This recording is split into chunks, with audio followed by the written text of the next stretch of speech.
साधना में मनोयोग की महत्ता। गुणाकर की कथा। वैताल ने पुनः कहा, राजन, उज्जैनी में महासेन नाम का एक राजा था। उसके राज्य में देव शर्मा नामक एक ब्राह्मण रहता था। देव शर्मा का गुणाकर नामक एक पुत्र था जो द्युत, मद्य आदि का व्यसनी था।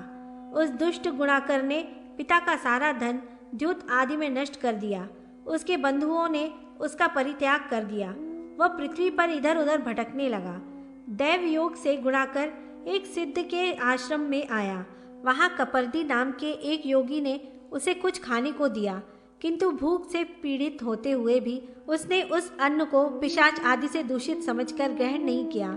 इस पर उस योगी ने उसके आतिथ्य के लिए एक यक्षिणी को बुलाया। यक्षिणी ने आकर गुणाकर का आतिथ्य स्वागत किया। तदनंतर वह कैलाश शिखर पर चली गई। उसके वियोग से विह्वल होकर गुणाकर पुण्य योगी के पास आया। योगी ने यक्षिणी को आकृष्ट करने वाली विद्या गुणाकर को प्रदान की और कहा, वत्स, तुम 40 दिन तक जल में स्थित रहकर आधी रात में शुभ मंत्र का जाप करो। ऐसा करने पर यदि तुम मंत्र सिद्ध कर लोगे तो मंत्र की शक्ति के प्रभाव से वह यक्षिणी तुम्हें प्राप्त हो जाएगी। गुणाकर ने वैसा ही किया, किंतु वह यक्षिणी को प्राप्त नहीं कर सका। अंत में विवश होकर योगी की आज्ञा से अपने घर लौट आया। उसने अपने माता पिता को नमस्कार कर वह रात्रि बिताई। दूसरे दिन प्रातः वह गुणाकर सन्यासियों के एक मठ में गया और वहाँ शिष्य रूप में रहने लगा। पंचांगनी के मध्य में स्थित होकर उसने पवित्र हो यक्षिणी को प्राप्त करने के लिए कपर्दी द्वारा बताए गए मंत्र का पुनः जप करना प्रारंभ किया, पर यक्षिणी फिर भी नहीं आई, जिससे उसे बड़ा कष्ट हुआ। वैताल ने ज्ञान विशारद राजा से पूछा, महाभाग, गुणाकर अपनी प्रिया यक्षिणी को क्यों नहीं प्राप्त कर सका? राजा बोला, रुद्र किंकर, साधक की सिद्धि के लिए 3 आवश्यक गुण होने चाहिए: मन, वाणी तथा शरीर का एकात्म्य। मन और वाणी की एकता से किया गया कर्म परलोक में सुखप्रद होता है। वाणी और शरीर से किया गया कार्य सुंदर होता है। वह इस जन्म में आंशिक फल देता है और परलोक में अधिक फलप्रद होता है।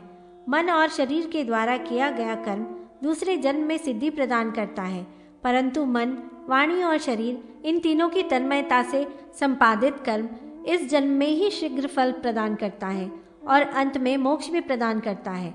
अतः साधक को कोई भी कार्य अत्यंत मनोयोग से करना चाहिए।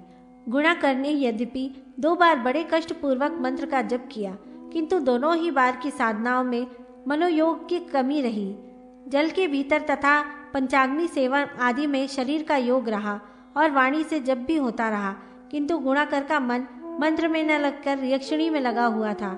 इसी कारण उसे मंत्र शक्ति पर विश्वास भी न हो सका। शरीर और वाणी का योग होते हुए भी मन का योग न रहने के कारण गुणाकर यक्षिणी को प्राप्त न कर सका, किंतु कर्म तो उसने किया ही था। फलतः परलोक में वह यक्ष हुआ और यक्ष होकर यक्षिणी को प्राप्त किया। इससे यह सिद्ध हुआ कि किसी भी कार्य के पूर्ण सिद्धि के लिए मन, वाणी और शरीर इन तीनों का ही योग आवश्यक है।